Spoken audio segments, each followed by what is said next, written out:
Hey, and welcome to the Big Damn Podcast, our monthly peek behind the scenes of our independent film and production and distribution company, Big Damn Films. Cue the music. It's going to be a special one because we have Mr. Austin Riley, who played Dawson in the proof of concept of Zcon in the Zcon film and is coming back. This intro is being filmed after we have actually talked to him. So you're going to have a fun ride down memory lane. Yeah. There's a great conversation, great time, definitely something to look forward to. And in addition to that, we're going to take a look at some of the progress that we've made and but more talk about the future. importantly, this is Logan, our co-owner of Big Damn Films, and guy we got a guest on second. Before we get into the awesome conversation with Austin, Mm-hmm. really cool news: The Fright Before Christmas is now available on Tubi. Today, right now. No matter when you're listening to it. Well, no matter when you're listening to this. By the time this episode comes out, we will have also picked up our Blu-rays of The Fright Before Christmas and got them shipped out in time to people that order them. That will actually make it now no longer a pre-order. Nope. Can't do a pre-order because we'll have the order. Yep. Which means I should probably get my order in. You have a week. I have a week to go use my Patreon code, which, if you are a member of our Patreon, you get a discount. Yes! We're going to do this a little bit different. So instead of our normal outro today, our outro will be a song from Austin's band, Half Past Dead. Yep. Which you'll get to hear after. We'll do a brief outro for Logan and I to say goodbye and thank our Patreon sponsors. But before we do that, here's our conversation with Austin.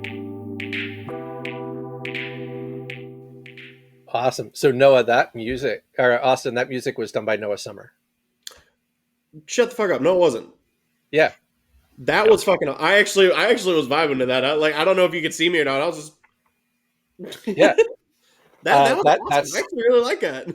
Yeah, that's like a 2-minute track that we use like the beginning and intro and outro for all of our stuff. And yes, that's awesome. Yeah. So hey, how have you been?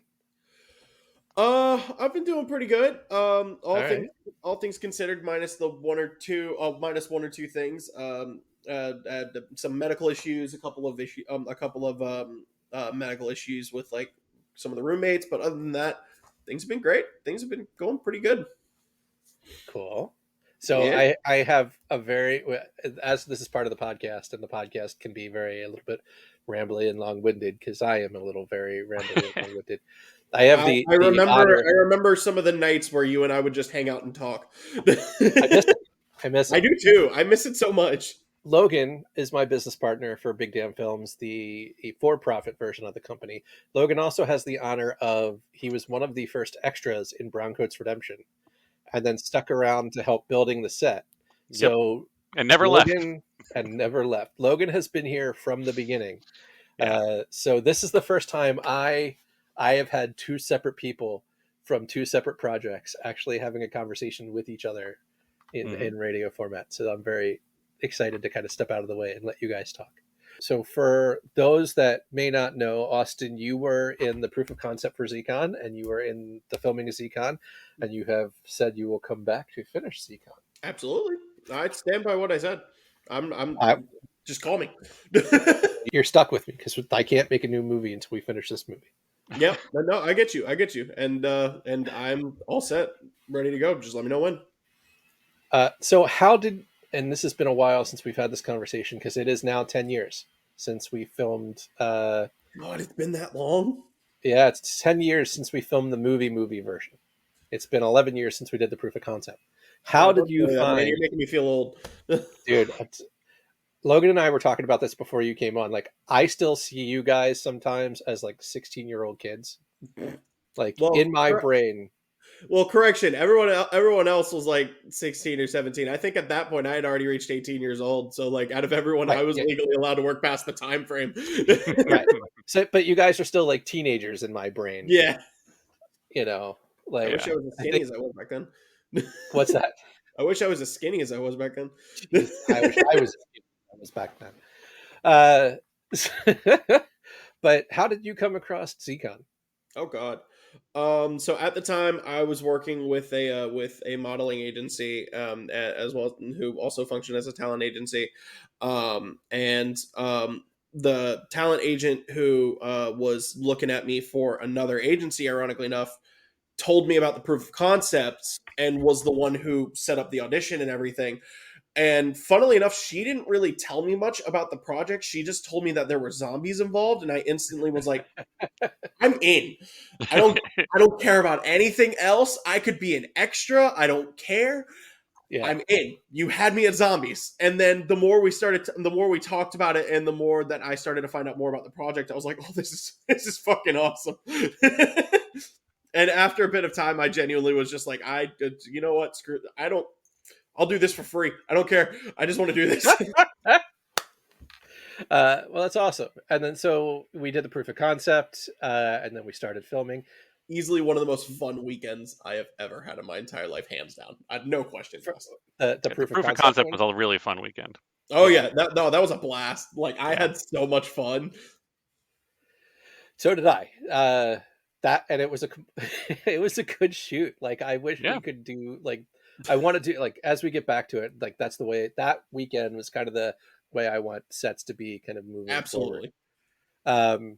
And you guys, when I saw you, and I'm like, when you write something, you have people in mind. Like you Yeah. kind of have a like a caricature of something. You're like, I want a little Corey Feldman, but I want a little, and then, Austin Riley shows up. Is like, well, I don't have to try hard. There is the character. I don't know if that's a compliment or an insult, considering the fact that my character was a little bit of a dick.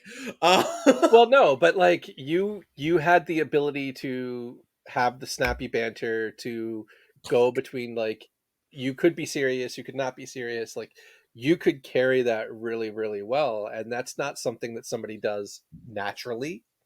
So even if your character is a little bit of a dick, like you could fluctuate and still give the heart in there to see why these people would still be friends with him in Yeah. some capacity.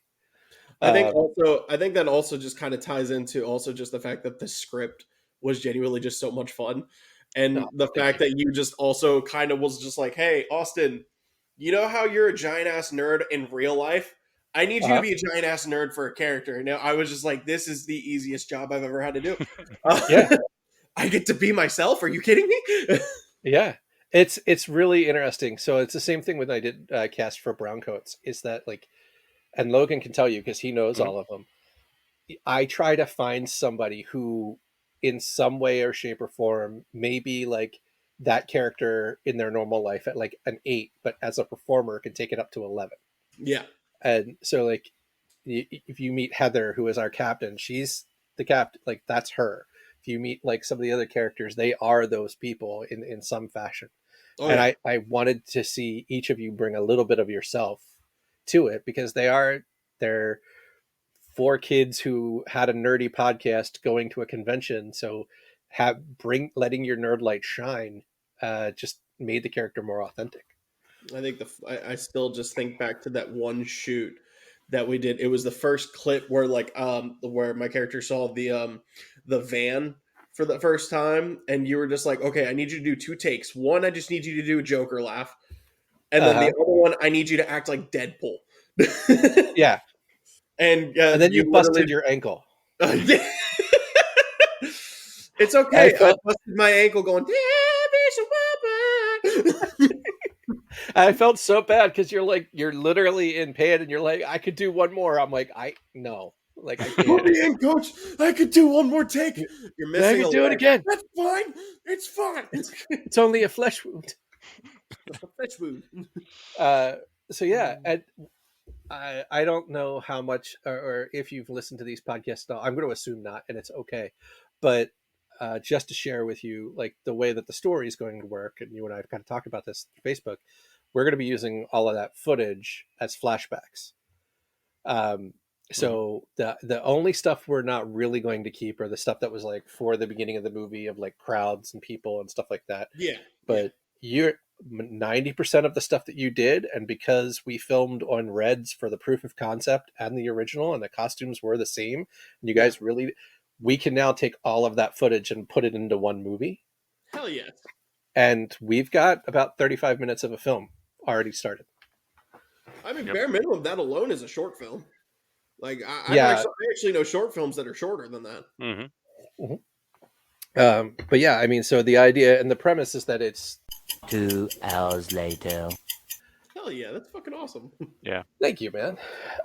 So this is where I'm going to shut up, and I would like Logan to chime in. As somebody who has had to watch me direct, I would love to hear both of your perspectives.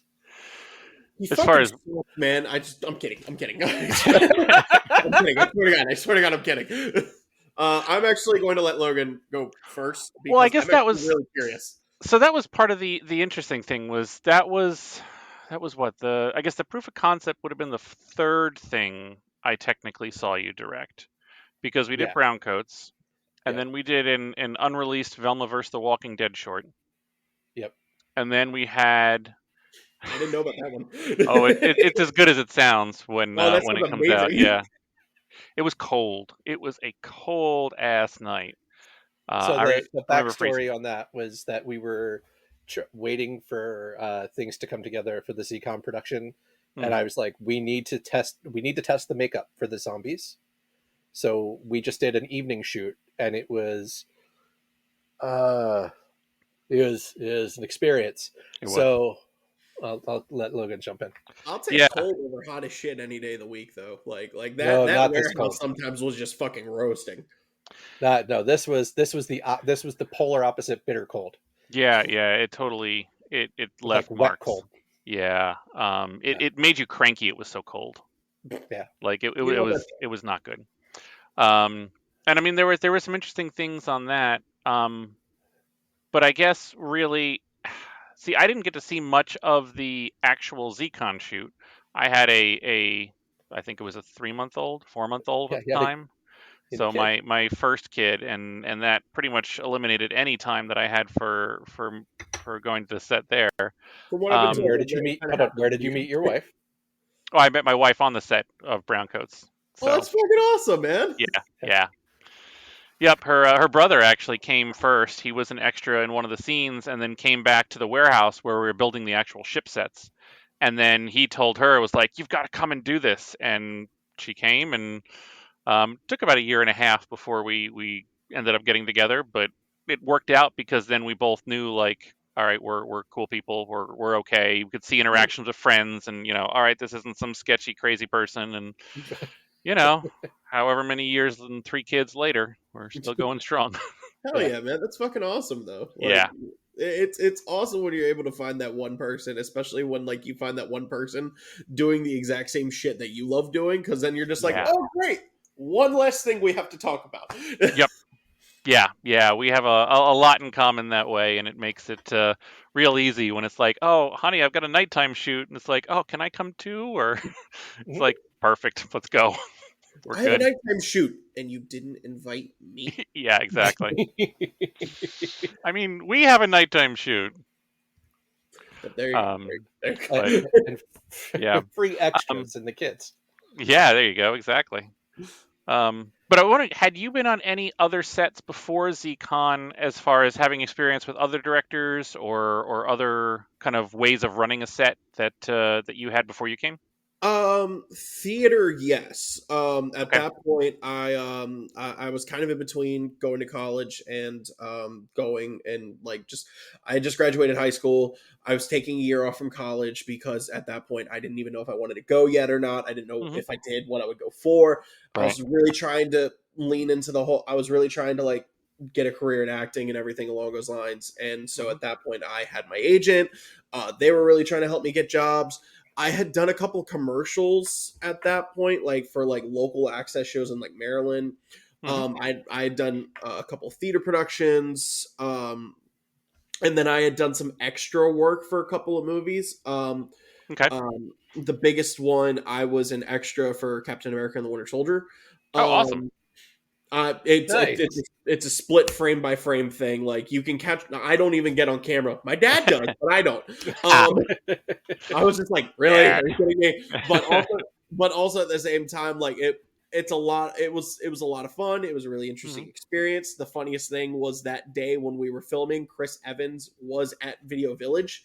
Oh wow. And my sister at the time had a massive crush on him. So the funny thing is my dad and I kept glancing over to where she was, and you could just slowly see her moving closer and closer to Video Village, just trying to get to him. But I had never had like a full scale production experience like this up until the proof of concept.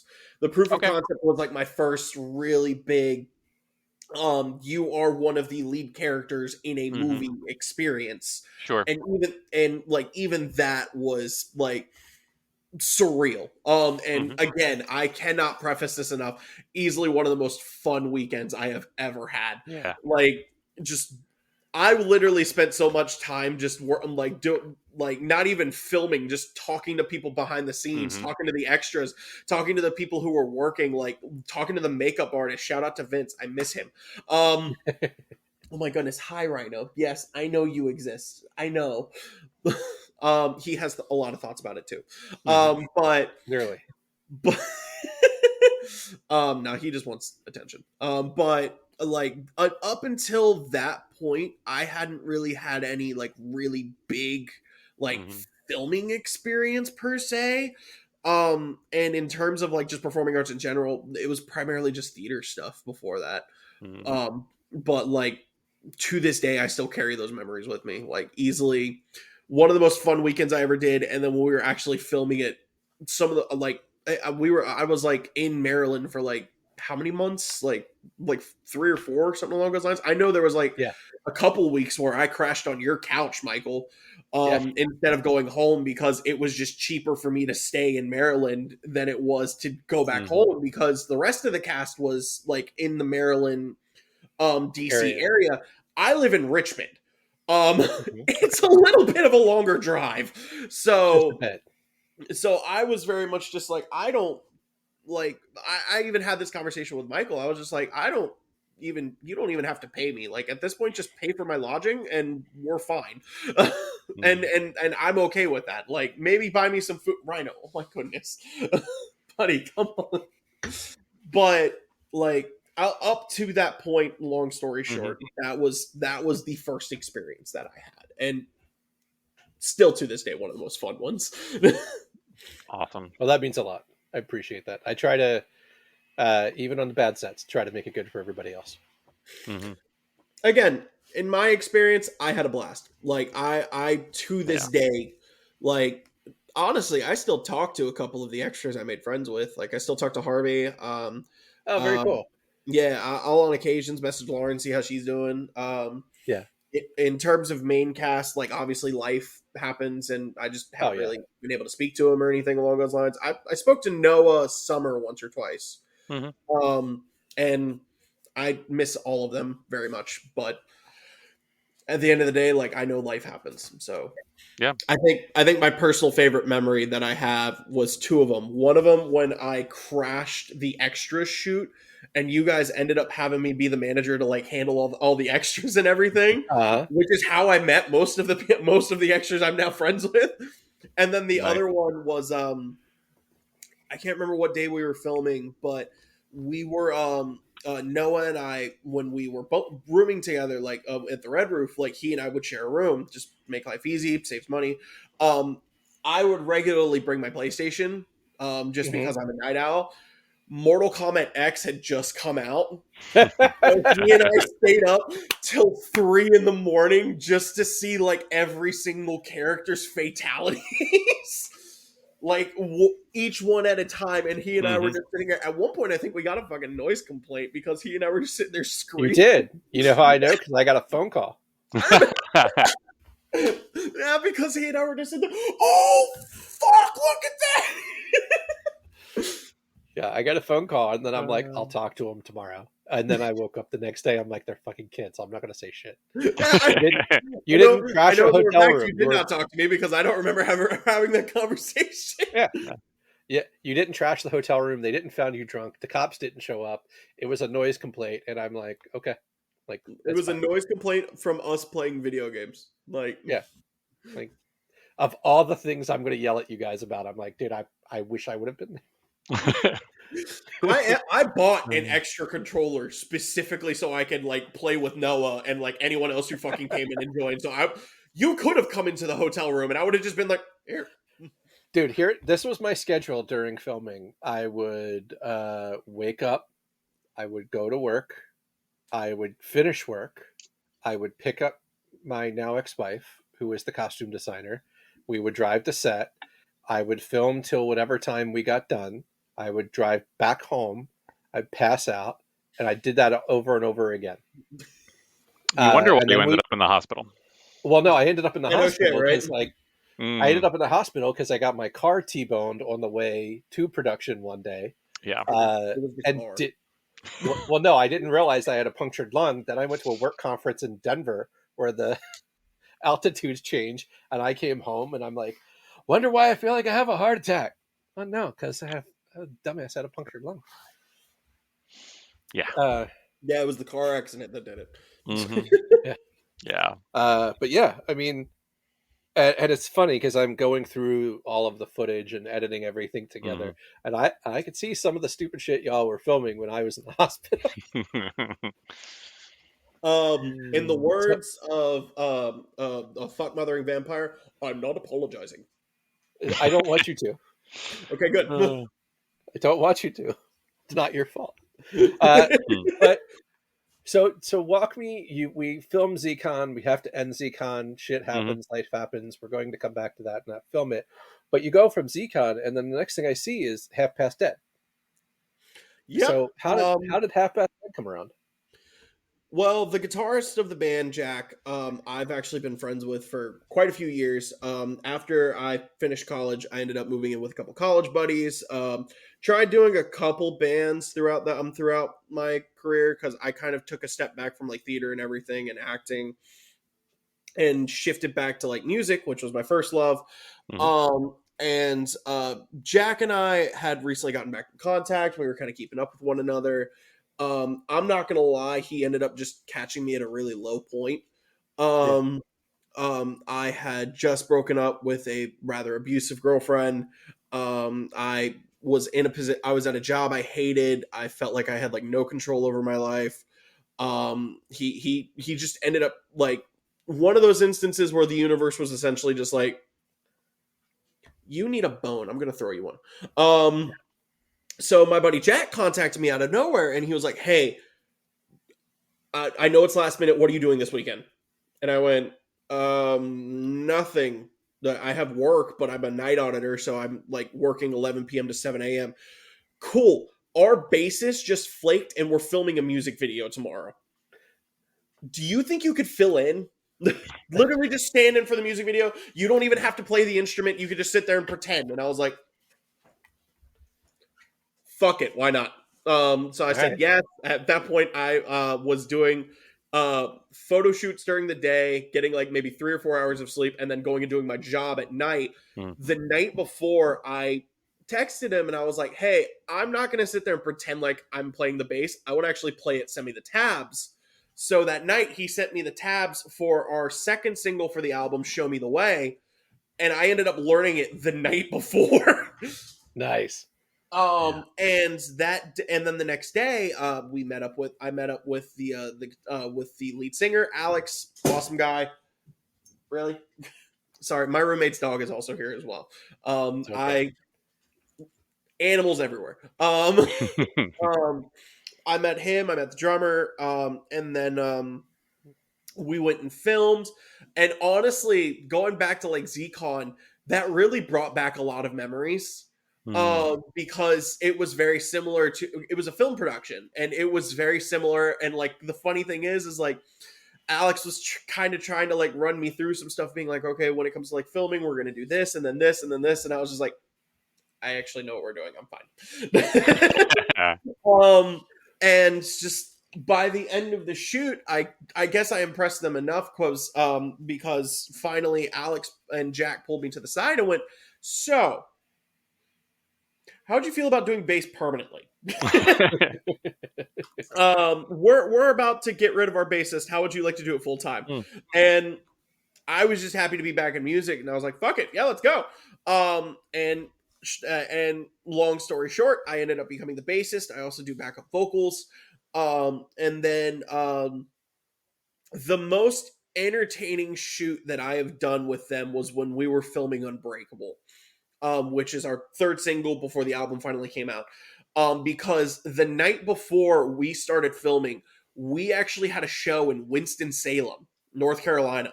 Mm-hmm. One of the coolest shows I had ever done. Like the entire place was packed. Like the crowd was responsive. It was so much fun.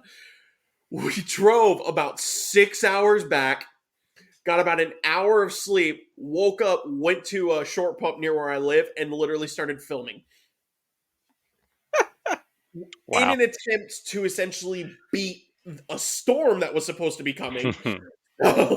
We were racing against the clock, filmed till 1 o'clock. I actually have a video on my phone of just us afterwards at a Chipotle, and you can just tell that the exhaustion has just wiped our brains because we're just gone.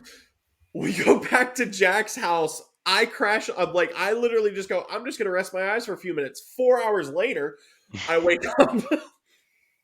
And literally that entire weekend, it was, again, it brought back so many memories of filming at ZCon because I was literally just like, this is all just so familiar to me, and it makes me so happy. Granted, there was a lot less blood. Well, but we probably a good thing. We did light someone on fire, so there's that. Well, you at least get to experience what that. You're like, oh, I know what that is. Yeah. I know not to be shocked by that. Yeah, a little bit more of a homeschool chemistry joke, but it still works. Okay. Yeah. But yeah, and recently we dropped our album "Kiss the World Goodbye" out now on all streaming platforms. Plug. I'm kidding, obviously. No. We're gonna play one of your songs. Yeah, we're gonna play one of your songs in the podcast. So plug away. We are in the process of recording new music. As a matter of fact, if you watch some of the live streams that Alex does, like you'll probably go back to a couple live streams where we're actually in the studio recording. And it's really nice because now I get to finally really join the process and everything instead of coming in on the back end. Mm-hmm. But it was kind of just a happy little accident that fell in my lap. But just like ZCon, I ended up just looking down, grabbing it, and just running with it. Do not take that out of context. Yeah, no, it's okay. You grab whatever you need to grab. Exactly. Mm-hmm. Yeah. Mm-hmm. It brings me peace. Leave me alone. Yep. I mean, that's what I did. The same thing I did with Browncoats, and I'm still here. However, many years later. So. Yeah. Look, man, I will always, and this is the thing I tell anybody, if you get an opportunity, take it. I mean, because of Browncoats, because of ZCon, I got to speak at San Diego Comic-Con, and I'd never even been able to afford to attend it before. So, and you take opportunities. I didn't know you then. Bitch. So, right? You well, should. Guess what? Or could he have brought a 14-year-old at the time? Yeah, that would have. He wasn't that far in the Hollywood Club yet. No, you don't know me yet, but you fucking will. But no, I mean, honestly, when we start ZCon back up and there's promotion for that, you're sure as shit going wherever we're going. Logan can tell you there were times when we were promoting Browncoats that we were at 5 conventions at one time. Yeah, same weekend. Yep. I mean, I went to 21 conventions myself the year we were promoting Browncoats. That was incredible. So yeah, get ready when that's happening. Dog, as long as I can pay my rent, I don't care. Send me where you want to send me. Well, this is a 4-pay gig, so that'll happen. All right, so are you on your second EP? No. So we had an EP and then we had an actual album. And we're in the process of recording the next one. Got it. All right. And touring, are you just playing local or where are you going? We go where we're hired. That's a good way to do it. So we are in the so I really can't talk too much about the whole tour thing. Yeah. But we do play a lot of local shows. With since I have joined, I've done a few shows in North Carolina. Did a few shows in Richmond. This band in particular has gone on tour before, and we do plan on doing it again. But like it's genuinely just a blast. It's very different because every band that I've been in the past, I have actually been the frontliner. I've been the lead singer. It's very honestly kind of nice to just be on the side and just have everyone else look at him, and I can just sit here and kind of do whatever I want, because if you watch me on stage, I make some of the dumbest fucking faces. Like I've looked back at some of the photos that we've gotten in the past, like from photographers and everything, and I'm genuinely just like, God, is that really what I look like? So yeah, I played in a touring band in my early 20s. Mhm. I'll send you some pictures of the faces I made. Please do. Tell you what, we'll share. Yeah. Like I'm looking at that, I'm like, I don't even know what I was thinking at that moment. Like my very first show that I did with them was at a local place in Richmond called the Canal Club. It was a 5-song set, and like I was borrowing like I was borrowing like a bass amp as well as another bass, and then I had one of my own. And literally, one of my favorite pictures is just a picture of me looking down at the bass, going. Like literally just with the face of, oh, look at this thing in my hand. Yeah, I have a photo where, you know that expression you get when somebody's like, "Hey," and you can't figure out who's calling you. So I'm just like, Yeah, I need this photo in my life. I'm gonna make it my wallpaper on my phone. Oh, please do. It'll replace the band photo on my lock screen. My home screen with me and my girlfriend, that's gonna stay there. I'm sorry, That's fair. Yeah, well, I would hope so. But yeah, I mean, it's you're gonna see me like at 165 pounds soaking wet, so it's a different person. You saw me at 100. You saw me at like 180 soaking wet. So like it's the same thing. Yeah. And somebody told me a goatee was a really good idea. That was the beginning of the goatee phase, Logan. I cannot wait for these photos. Everyone on the podcast, listen now. I will leak them for the right price. Yeah, and then I met Jen. And she's like, that looks really rapey. I'm like, oh, thanks. We're gonna get rid of the goatee now. That took like a decade for somebody to say something. Oh my god, that's fucking awesome. Yeah. So touring, have we done any acting at all, or are we still just focused on music only? Ever since I got out of so I did college, and I was doing a good amount of acting there. For theater and everything along those lines, kind of going back to my roots and doing theater. I haven't really done any filming since, outside of filming the music videos for the band. That's about as close as it gets. Outside of that, I've primarily just been focusing on the music aspect. But in terms of film itself, not really. After ZCon, I kind of just I ruined it for you, and just went back to not even ruined it for me. It's more along the lines of nobody could live up to my expectations. I'm kidding. No one could beat it. And I was just like, I'm going to stop here because I'll just be met with more disappointment. There's a free ego boost for you. I'll expect. Hey, I'll take it. But no, I just I ended up doing that. I ended up really realizing how much I loved acting, so I ended up going to college for it. Just community college, nothing like extravagant. I didn't graduate from Juilliard or anything, but went to college, got out, ended up starting to work a job and that was around the point that I started to really get back into music, and that's kind of what's been taken over. Not that I don't want to do acting again. I love acting. My girlfriend and I actually met in theater in college. What play? So we met in theater club. However, we did a play together called She Kills Monsters. Nice. I'm glad you guys both know what that is. I'm glad, but for those of you in the podcast who do not know, She Kills Monster is literally a play entirely themed around Dungeons and Dragons. My girlfriend was Tilius the Paladin, and I was Chuck Biggs. the greatest DM to ever live. Fight me. Yeah. Awesome. Seconded only by Matt Mercer and Brendan Lee Mulligan. I love you guys so much. Please call me. I'm Love just it. saying. I wish I was as great as them. I think we all do. Don't worry. Yeah, no shit.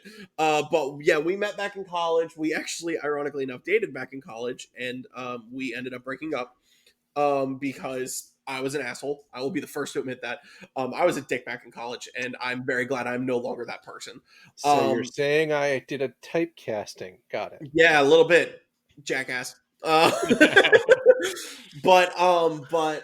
later down the line, my now roommate ended up becoming friends with her, and he got me back in contact with her. The first thing I did was like, hey, look, I'm sorry for how things ended between us. Like, I had no intention of getting into a relationship. I genuinely just was like, I remember us being good friends. I'd really like to be friends again.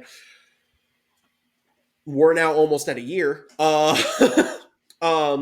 now almost at a year. We live together. And I absolutely love her. She is amazing. And I could not think of a better person to be with. Especially after the last two relationships that were just. Well, I know one of them. Yeah. It's okay. She's doing great, by the way.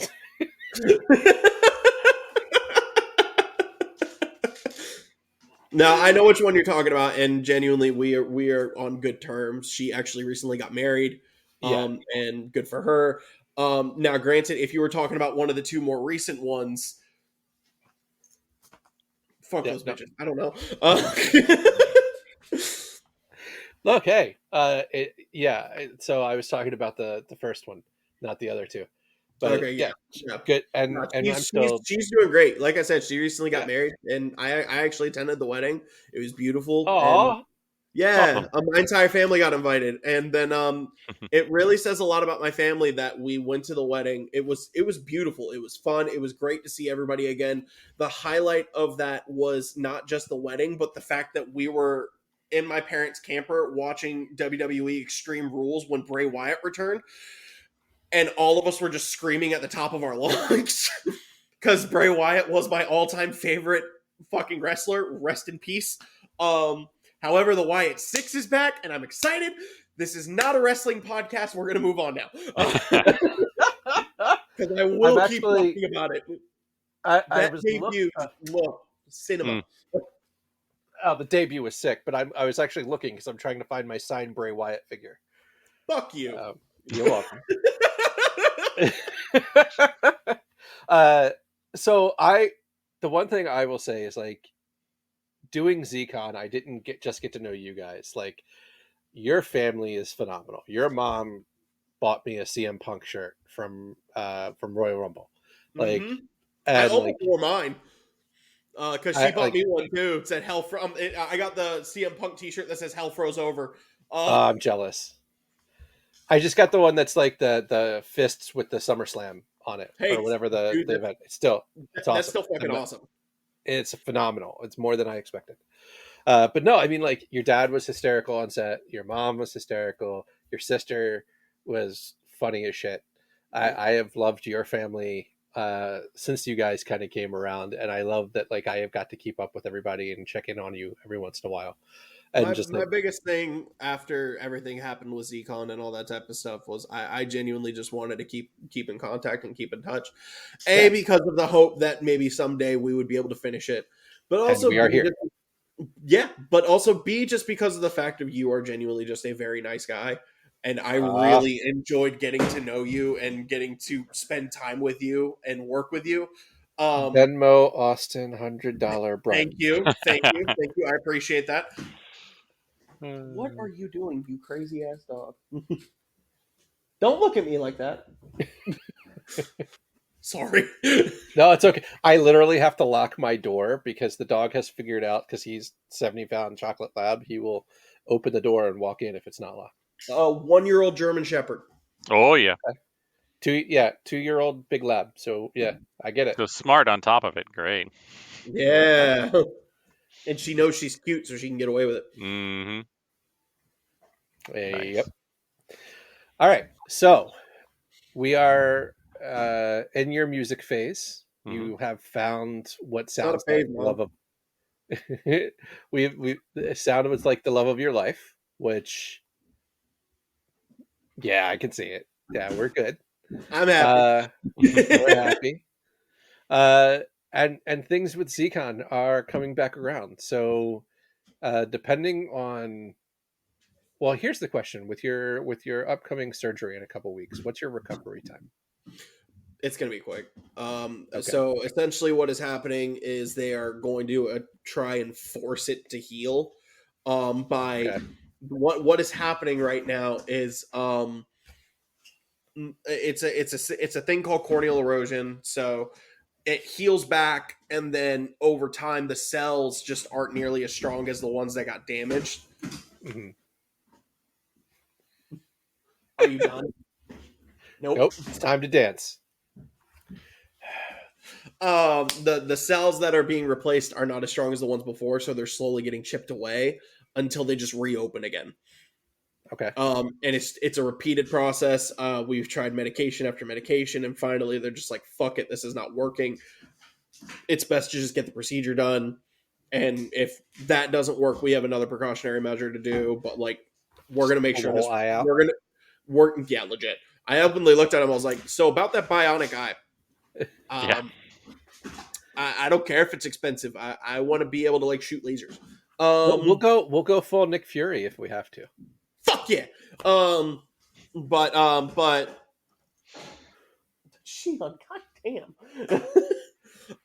Sorry. It's okay. But the procedure that they're doing is just essentially just getting rid of all the cells, and essentially forcing another erosion with the intention of forcing it to heal. Mm-hmm. Right. So we've stopped like kind of beating around the bush. We're just going to be aggressive with it now. Good news is 96% chance of success. There's a 4% chance of failure. However, at the same time, I have been at a lot of unusual statistics. So at this point, I'm very much just like, this shit better work or I'm going to jump into traffic. No. Please. Shit's gonna work, or you're gonna be the awesome bass player with an eye patch. It's 2024, man. Just let me do it. Dear God. I'm fucking kidding. I know for a fact that if I did do that, my girlfriend would get the Necronomicon, bring me back just with the intention of killing me herself. I would assist her in that, so we're good. You know, that's fair. Yeah. I'm pretty sure my band would also join you. Yeah. There'd be a line. I'm fairly certain. Oh, I'm sure there would be a line of people waiting to kick my ass. All right, so I have asked the questions that bring everybody up to speed on where Austin is in your life.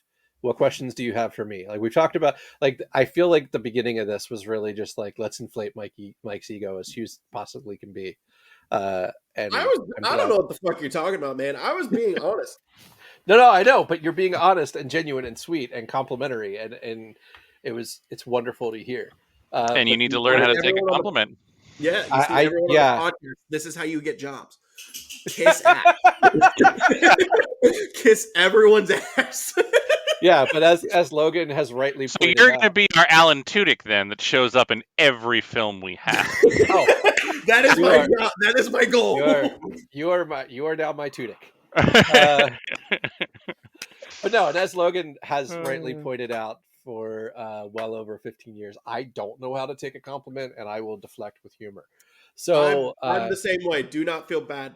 There was a game at one point we played with my friends where we say one bad thing about the person and then two nice things. I was so comfortable when everybody was just talking shit. The second people started giving me compliments, I wanted to leave the room. I was like, I hate this so fucking much. Yeah. Yeah. But I also know you and I have the same problem, so it's really nice to just throw it back at someone. Well, you can eat a bag of dicks. So, so here's where I'm gonna this is where I'm actually gonna flip it back on you, and I'll even flip it back to Logan. Ask as many questions or ask whatever you want. Like, this is your take the floor, and then we're gonna promote your band. I feel like And I don't know. I would like to point out, I don't know why I just had that fucking Kevin Smith hand. That was the weirdest thing I've ever just watched myself do. Just let it happen. I feel like I've been talking nonstop, so I actually want to give Logan a chance to talk. Well, I think, I mean, generally, I'm not a huge talker. I'm not particularly. I'm more of the behind the scenes kind of, running the data and the numbers and the finance. That's kind of what I do in real life, and where I like being here. Part of That's what fair. I'm really interested with ZCon and ZCon Coda, I think, as you're calling it, as we're calling it, is, I mean, I remember Mike from 10 years ago. I remember you 10 years ago from the proof of concept. A lot of shit has happened to both of you between now and then. Mm-hmm. Just a few things here and there, a couple small things in life. They got a haircut. Yeah, haircut, a beard, I think, things like that. Yeah, a divorce. I mean, yeah, who's counting? it's fine. Part of what I'm really excited about for this particular movie is using and having you come back as the same character, the same actor who was there 10 years ago. Yeah. And I guess I'm interested in knowing both you as an actor and Mike as a director, how, or if you have an idea of how the experiences you've been through will translate to the differences or similarities of what you're going to have kind of on and behind the screen for the next film. Jesus fucking Christ, that's a good question. Austin, we need to let him talk more often. Fuck the behind the scenes shit. Just let him interview us. Why the fuck do you think he's here?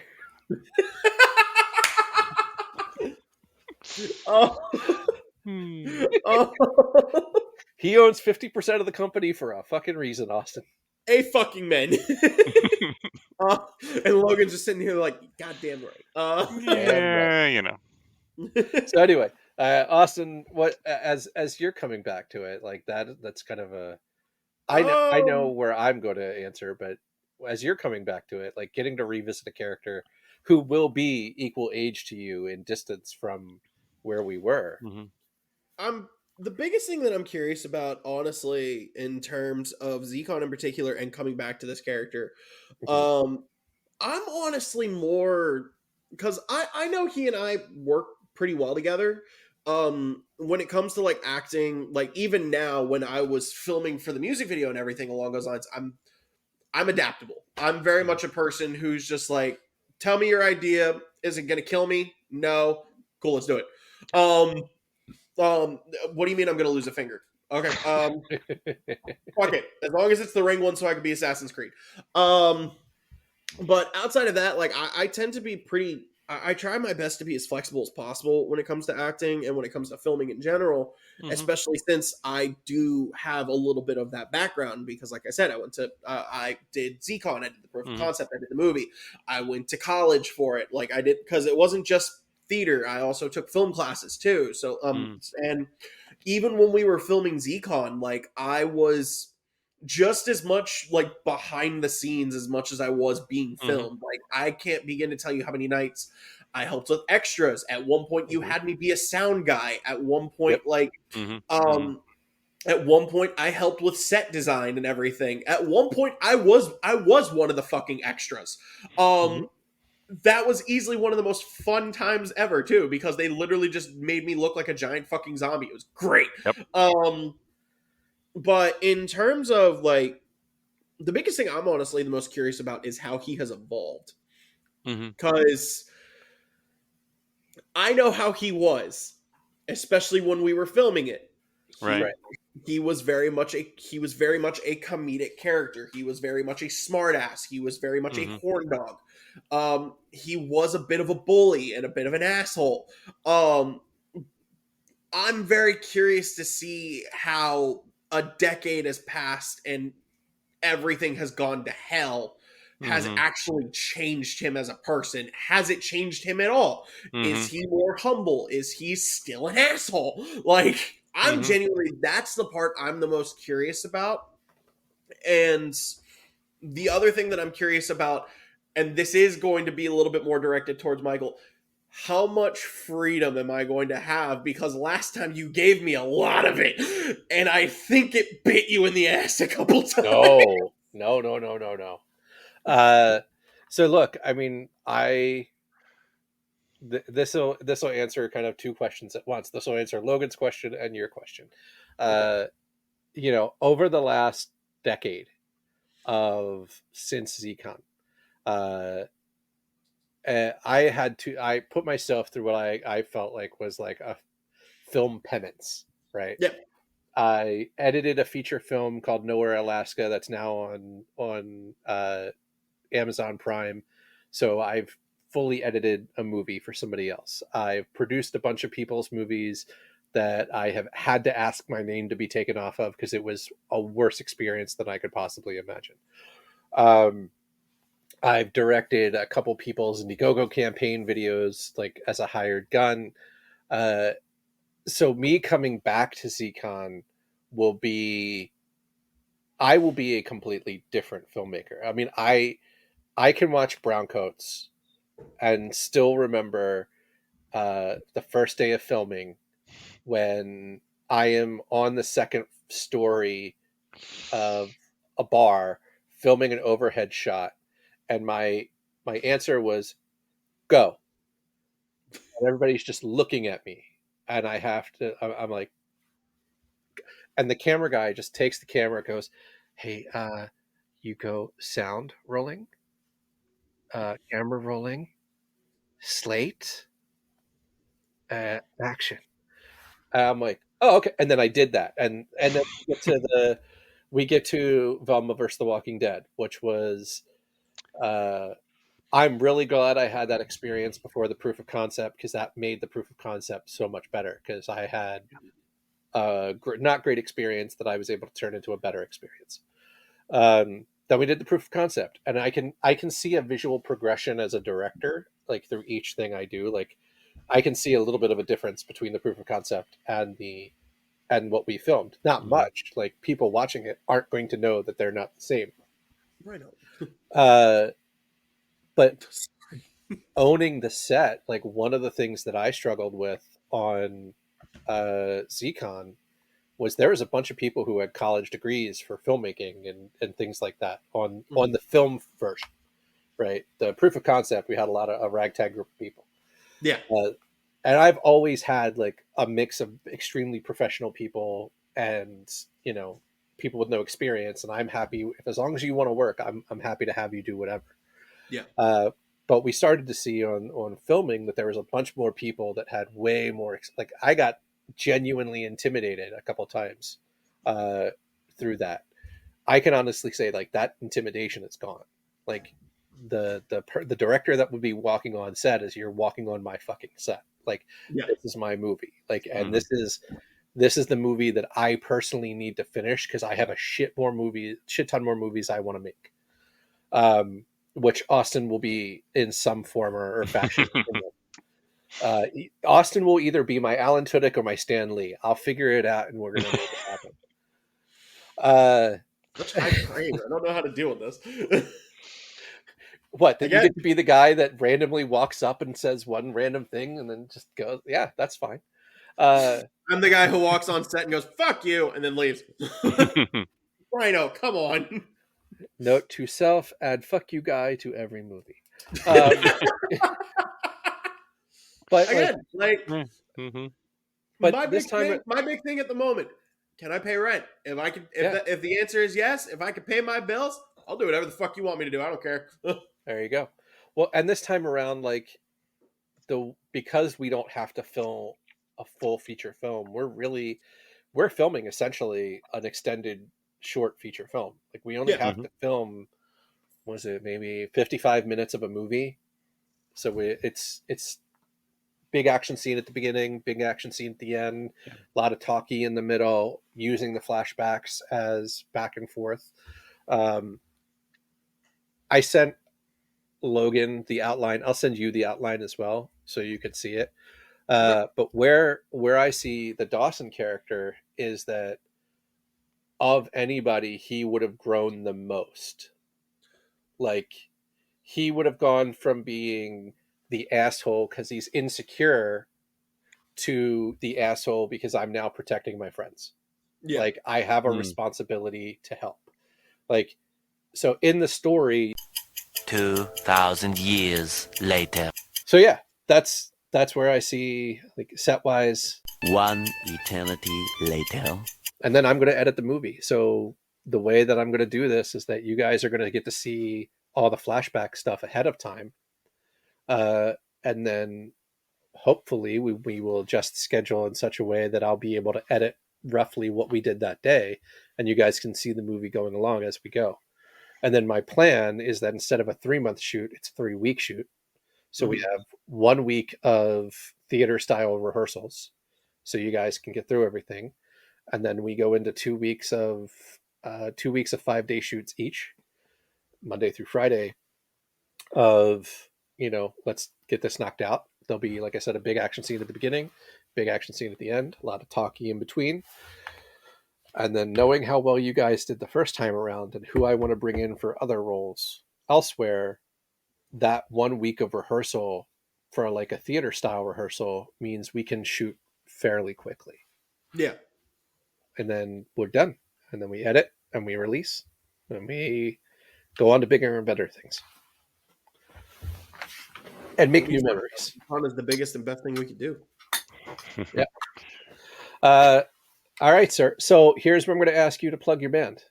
My band is called Half Past Dead. We are a rock/metal band from Richmond, Virginia.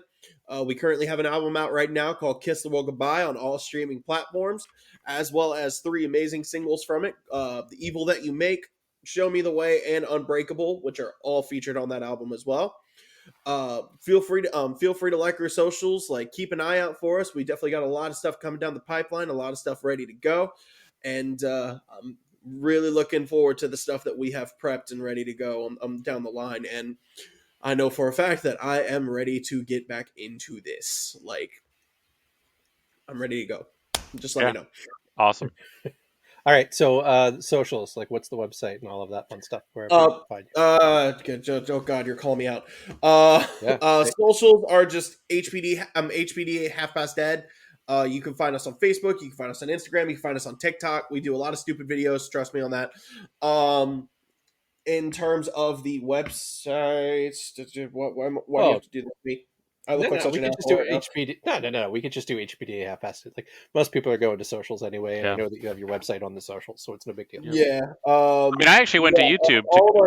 All of our socials have our website on them in the link tree that each of us have connected. We do have a store. Buy some merch. We would really appreciate it. halfpastdeadmusic.com. I got the website. Sorry it took me so long. I promise I'm a good band member. I'm the basics. Nobody gives a fuck about the basics. But yeah, all of our socials, HPD at Half Past Dead. You can find us on Facebook, TikTok, Instagram. Buy some merch from us, please. Every single little bit helps and counts, and we appreciate it. We would like to keep the lights on.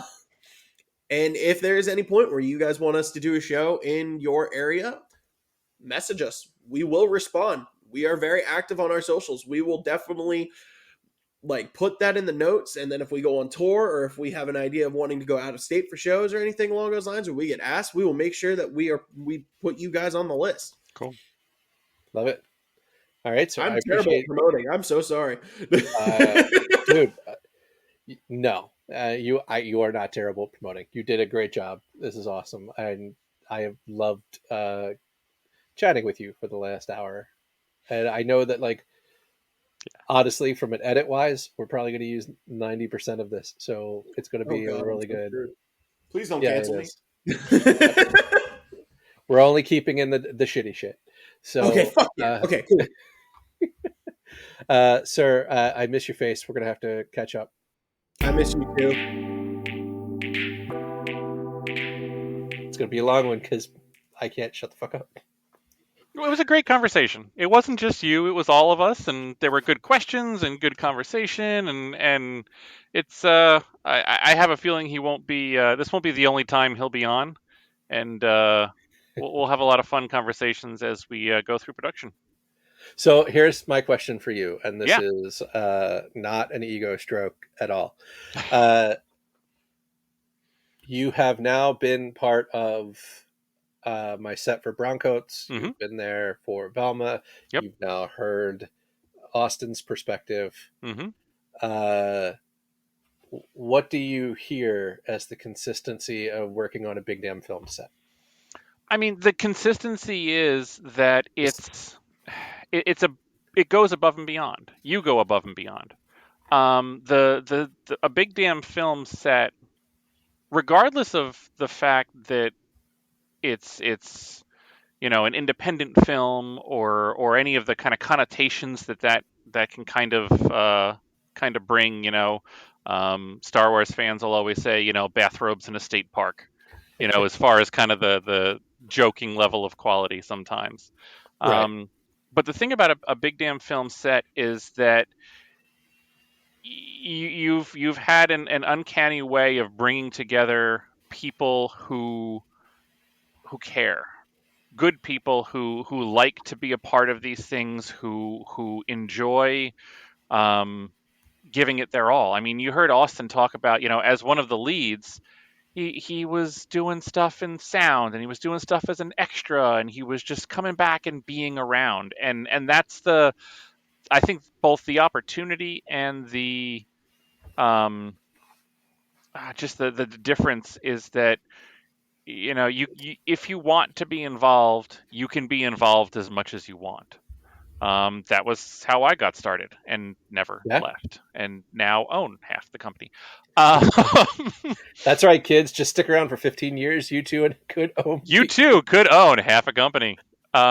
But I mean, in a way, Yeah. it's true. Like I Yeah. came on as an extra because I saw it in an online post on the internet back before there were smartphones.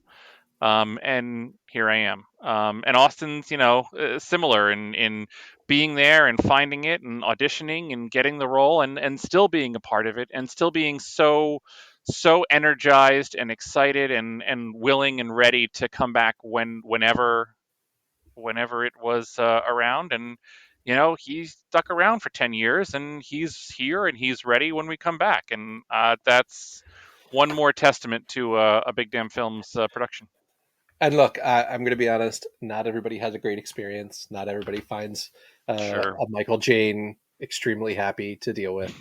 But look, what I will always be proud of on any project I work on is something that some guy said at my wedding is that I like making connections, and I genuinely do. Like I want whatever you work on something that I'm making, I want you to meet someone else that you guys could either go become friends, go work on something. If you want to continue in the film industry, you're going to meet tons of contacts that can make you do that.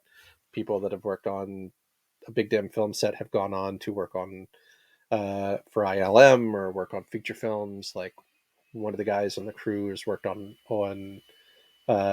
Marvel movies. None of these things are because of me. Everybody gets their own opportunity. All I do is set up opportunities for you to meet people to make those things happen. Yep. That was probably a very uncomfortable conversation. That was definitely an uncomfortable conversation for me because I cannot take a compliment to save my life. But giving compliments, I am. And so we're going to give a couple compliments. We're going to give a compliment to DJ Safer, Noah, who has provided our score for every podcast.